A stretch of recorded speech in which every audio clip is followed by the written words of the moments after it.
With Andrew Clark. Yes. Let's go have a chat with Andrew right now. Yeah. Andrew, we were just talking about how you got baptized recently with a bunch of amazing people at our church. But just tell us, how did you find out about C3?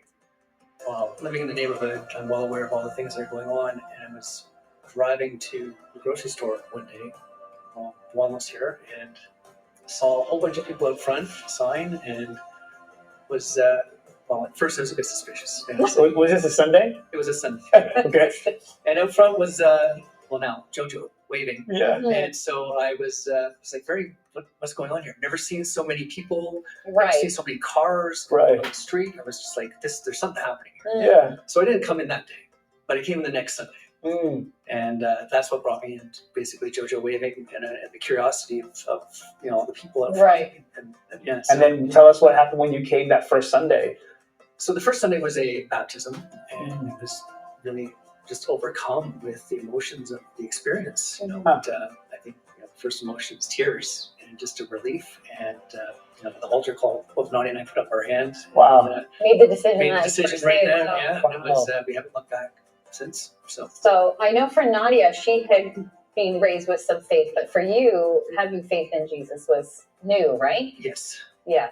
What brought you to that? Like, what was the journey? There must have been something happening on the inside, right? You know what? I'm going to go check out this church. Yeah. So, I mean, the situation with the world and all the things that are going on, and the conflicts, and just faith had been sort of taken away. And, I've been searching for a home, for my spiritual home.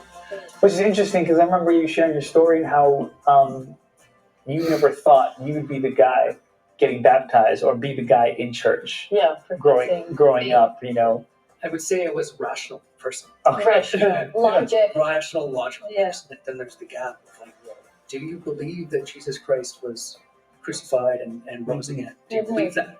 And that was the sort of the leap of faith that is this a real person? This is a real thing, and all of this is real. Yeah. And that's the change that happened in me. I think that's really what it was.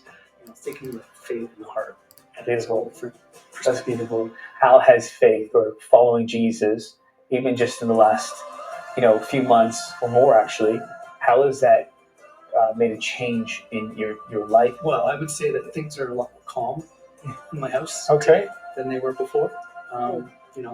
Reading the Bible, I understand now the fruits of the Spirit are what I'm benefiting from. I think more patience, more kindness, more generosity, more forgiveness. Wow. Yeah, wow, that's huge.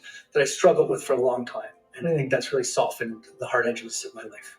That's so beautiful. Amazing. Wow. I love that. I'm imagining what you're describing is you're driving through the neighborhood and you're seeing a church that's been around for over 100 years, but it's come to life. You're seeing life on a Sunday, and now you're experiencing that life even in your own home. That's it. Exactly. But then, obviously with just the people.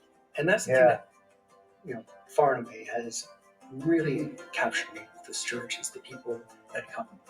These are some of the most beautiful, friendly people. The relationships I've made here are just incredible. And I would never have had the opportunity to meet these people ever had I not come here.